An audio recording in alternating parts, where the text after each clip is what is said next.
इस वीडियो में हम देखेंगे कॉमन कलेक्टर कनेक्शन।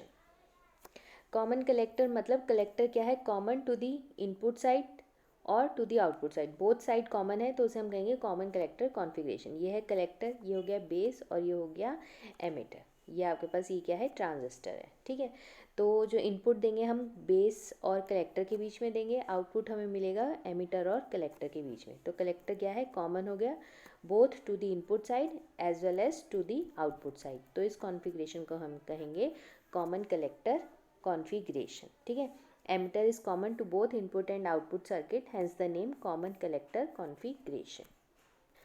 अब हमारे पास यहाँ पर दो पैरामीटर हैं कॉमन कलेक्टर कॉन्फ़िगरेशन में। पहला हो गया हमारे पास ये करंट एम्पलीफिकेशन फैक्टर, जिसे हम डिनोट करेंगे गामा से। ठीक है, गामा की वैल्यू होगी change in output current to the change in input current. ठीक है, ratio of change in output current to the change in input current, वो हो गया हमारा गामा। ठीक है, the ratio of output current and the input current is known as current amplification factor. तो output current क्या है हमारे पास, आई ई, और इनपुट करंट क्या है, आई बी। तो change in I E upon change in I B, तो ये हो गया हमारे इक्वल टू गामा। ठीक है, change in emitter current to the change in base current, ये डिनोट करेगा हमारा करंट एम्पलीफिकेशन फैक्टर, मतलब कितना करंट एम्पलीफाई होकर हमें आउटपुट में मिला।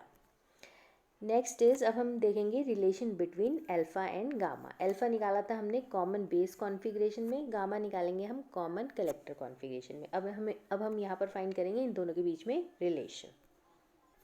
अब हमें पता है जैसे एमिटर करंट को हम लिख सकते हैं collector current plus base current. ठीक है, तो चेंज इन, इसको हम ऐसे भी लिख सकते हैं change in emitter current equal to change in collector current plus change in base current. ठीक है, अब इससे हम बेस करंट की वैल्यू फाइंड कर सकते हैं।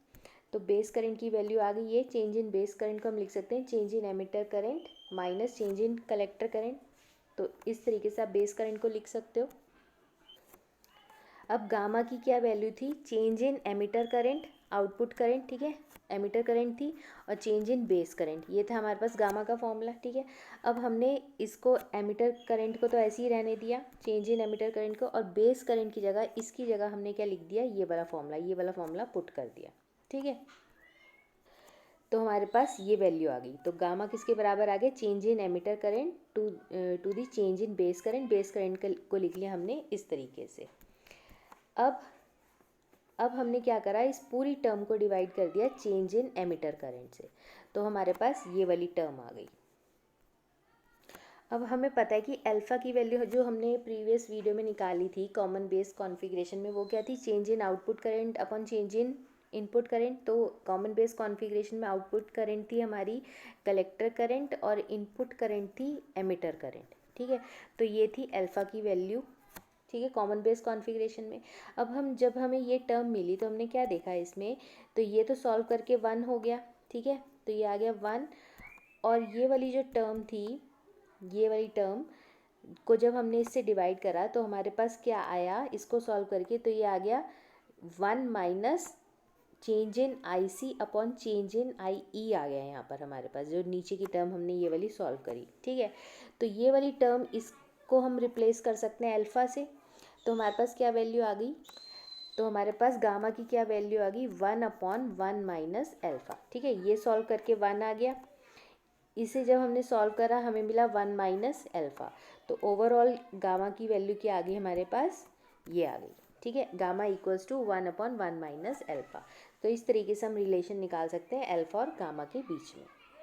नेक्स्ट पैरामीटर है हमारे पास एमिटर करंट। एमिटर करंट हमारे पास यहाँ पर है आउटपुट करंट, जो हमें कॉमन कलेक्टर कॉन्फ़िगरेशन में मिली। ठीक है, कॉमन ये था हमारे पास common collector configuration. Output current क्या थी, आई ई। अब आई का क्या फॉर्मूला होगा, आई ई जो आएगी हमारे पास, आई का फॉर्मूला आ जाएगा ये हमारे पास, बीटा प्लस 1 आई बी प्लस बीटा प्लस 1 आई सी बी ओ। ठीक है, तो ये वैल्यू हमें कहाँ से मिली, ये जब हमने कॉमन बेस कॉन्फ़िगरेशन लिया था तब हमने कलेक्टर करंट की वैल्यू ये निकाली थी। ठीक है, अब हमने क्या करा, हमें पता है कि जो एमिटर करंट होती है collector current plus base current होती है। ठीक है, अब हमने इस कलेक्टर करंट की वैल्यू में ये वाला फॉर्मूला हमने, मतलब ये वाली वैल्यू हमने पुट कर दी। ठीक है, तो हमें क्या वैल्यू मिली, ओवरऑल ये मिल गई। हमने इस फॉर्मूले में आईसी की वैल्यू ये पुट कर दी। ठीक है, तो हमारे पास ये वैल्यू आ गई। अब हम जब इसे फर्दर सॉल्व करेंगे तो हमारे पास क्या है, ये आई ई है और ये इधर की तरफ ये वैल्यू है, ठीक है। अब हम इस पोर्शन को ले आएंगे लेफ्ट साइड, तो हमें ये वाला पोर्शन मिल जाएगा आई ई माइनस एल्फ़ा आई ई, ठीक है। तो जब हम इसे सॉल्व करेंगे हम आई ई कॉमन ले लेंगे तो हमारे पास आ जाएगा 1 माइनस एल्फ़ा, और हमारे पास इधर रह जाएगा आई बी और आई सी बी ओ, तो ये दो टर्म इधर रहेगी, ठीक है। अब हमने क्या करा है, इस 1 माइनस एल्फ़ा को नीचे ले गए, ठीक है, इधर की तरफ, तो इधर आई बी से भी डिवाइड कर दिया और आई सी बी ओ से भी डिवाइड कर दिया, मतलब इस टर्म को हम नीचे ले गए, तो हमारे पास ये वाली टर्म आ गई पूरी, ठीक है। अब हमें पता है गामा की वैल्यू क्या होती है, 1 माइनस एल्फ़ा, ठीक है। और गामा को आप बीटा प्लस 1 भी लिख सकते हो, ठीक है। तो बीटा और गामा में रिलेशन क्या होता है, गामा को आप लिख सकते हो बीटा प्लस 1, ठीक है। तो जब आप फर्दर सॉल्व करोगे तो हमारे पास आई ई की वैल्यू ये आ जाएगी, तो यहाँ पर आई बी गामा भी लिख सकते हो, यहाँ पर गामा भी लिख सकते हो, ठीक है। तो या तो बीटा प्लस 1 लिख लो आई बी, या बीटा प्लस 1 यहाँ पर आई सी बी ओ लिख लो, तो ये आई ई की वैल्यू हमने निकाल ली। इसे आप अल्फ़ा की टर्म्स में भी निकाल सकते हो, बीटा की टर्म्स में भी निकाल सकते हो, और इसे गामा भी लिख सकते हो। तो ये थी आउटपुट करें, ठीक है, इन कॉमन कलेक्टर कॉन्फ़िगरेशन। अब common collector configuration mostly use करते हैं हम इम्पीडेंस मैचिंग में, क्योंकि क्या होता है, इसका जो इनपुट रेजिस्टेंस होता है हाई होता है और जो इसका आउटपुट रेजिस्टेंस होता है लो होता है, तो generally it is used for impedance matching, ठीक है। तो ये थी कॉमन कलेक्टर कॉन्फ़िगरेशन, ये common collector connection in transistor. Thanks for watching.